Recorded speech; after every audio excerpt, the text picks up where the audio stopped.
We delve deeper into this issue with our political correspondent, Lee Shi-hoo.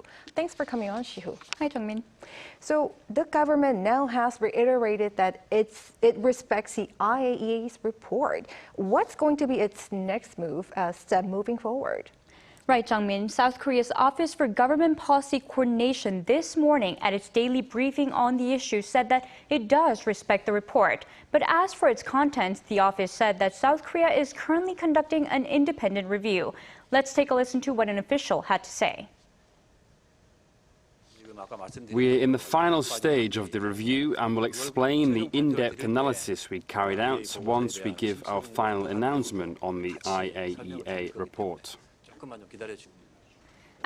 Asking for everyone's patience in waiting for the government's final review, the same official said that the Korea Institute of Nuclear Safety has been conducting its own review for South Korea, separate from other countries. The government is also doing all it can to speed up the process and to deliver the results without further delay. Furthermore, it will closely cooperate with the Japanese government to continuously monitor the process to see if it's being carried out as planned. There will also be unprecedentedly intense inspections, as I say, when it comes to the country of origin of imported seafood products.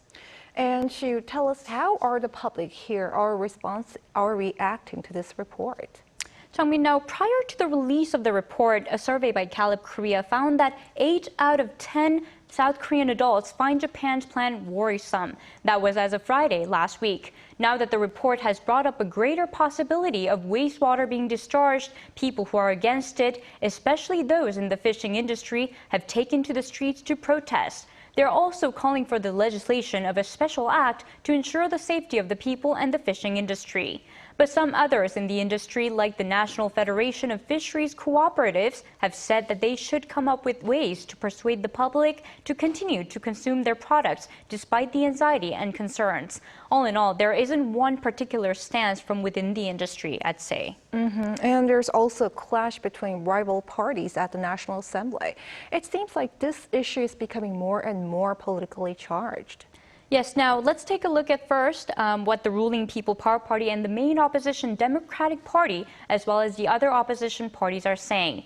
Now, the PPP's floor leader Yoon Jae-ok emphasized that experts in the field worked for 2 years to finalize a report, implying that the report has credibility. He also said the government needs to come up with plans to support this domestic fishing industry and assure that there will be no imports of seafood from the Fukushima region.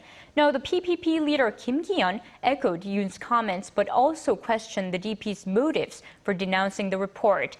He said that the opposition, which refuses to believe the IAEA report, has an ulterior motive, like making the current administration step down.